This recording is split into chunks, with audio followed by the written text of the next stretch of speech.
Protests in New Zealand have had an impact on government policy, being that they appear to be trying to put, or at least have the veneer of placating us with the budget, even though they've only cherry-picked one issue out of fucking hundreds. We really knew. Is it okay to go? Sorry. What's happened with the budget yesterday is what we expected. That is that National would throw a few crumbs. Am I looking at you all there? That National would be throwing a few crumbs to try and keep people happy and keep the middle vote with them, which they've done, especially with the healthcare for under 13s. But it does absolutely nothing for low income and no income people.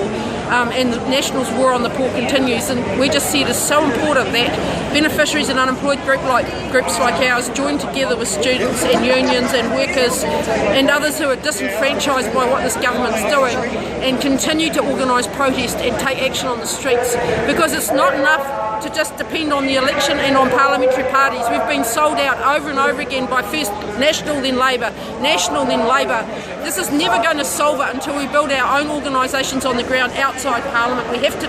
It's fine to be involved in parliamentary politics, and I've been there, but we've also got to organise outside and get a lot stronger at this sort of thing, and building our own roku out here. And protests like this today, where we've come together across the student groups, the unemployed beneficiary group, the GI housing group, and many others who are here, a lot of union people here too, that this is a signal for the future of what we can do if we learn to grow our culture of resistance in Aotearoa. Awesome. So just one more question too, sorry. The Finance Minister Bill English said yesterday that we are the envy of many other Western countries, yet he failed to mention that that's because austerity has ruined those countries and many of them are on the brink of revolution.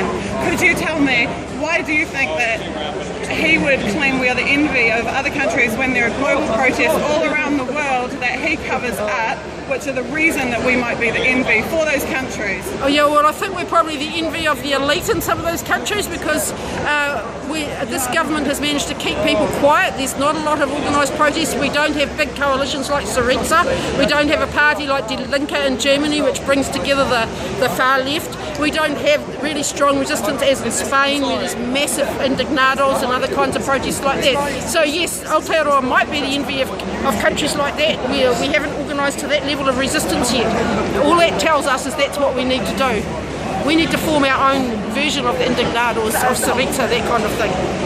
Also, the government admitted that they expect there to be an economic downturn in the next few years, and given what's happened to countries like Ireland, where the same neoliberal agenda has been applied to their utter ruination, it seems that we could be next. Do you see that coming for Aotearoa in the coming years? I think it's highly likely that we will go into recession or depression at some point, but I've seen this predicted so many times that I'm not going to stand here and make any kind of economic predictions.